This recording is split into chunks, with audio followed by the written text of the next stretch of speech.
Aryeh was a very, very special person. He had always, whenever you met him, he had this amazing smile on his face, always there for other people. How can I help you? What can I do for you? He never gave you the feeling that you're a burden on him. He was always there to help other people, and he invested his life in that. He was the person that, as a child, it was a little hard to deal with him. Like, sometimes I was the younger brother, and we slept in the same room in a bunk bed, and we had like little battles, occasionally as many sibling rivalry. And my parents also had to deal with temper tantrums. But he took the fierceness that he had, and it also relates to his name, Aryeh, and he pushed it into good things. He channeled it into doing chesed and doing it the best way he can. And he did tremendous amounts of chesed all over the community. Like on Shabbat and Chag, he used to make sure to get up to Vatikin to daven and finish davening early so he can go and find where's there a simcha in the community where he can go and help. And he can be there. He was there from the beginning without even asked. Help set tables, help set up the kiddush, give out the food, be there to organize and set up and put everything away, and without anybody asking.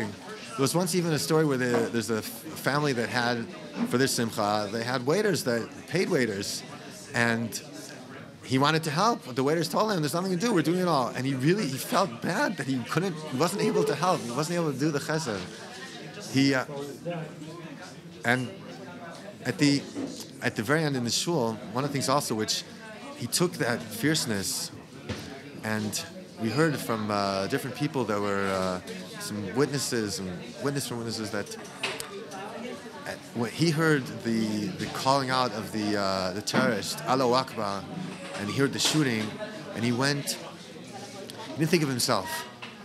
He went and he attacked one of the terrorists, tried to take control over him. He threw a stender at him or some chair at him. He grabbed his hand that had the gun in it, and he called for all the people in the shul to get out and to save themselves.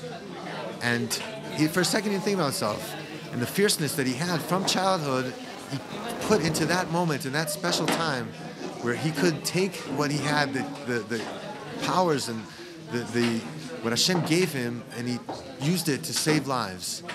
And a lot of lives were saved because of what he did at that time. And it's an amazing thing that this Hashem put it to him, gave him these qualities. And as a child, I maybe didn't realize why I had to suffer, but now I understand. Now it was worth it. And my parents said it was worth it, that they had to go through whatever they had to go through with him so that he'd be prepared for the most important time of his life. The few seconds before his death where he did whatever he can and other people's lives were saved, and he was there to save them. It's an amazing thing.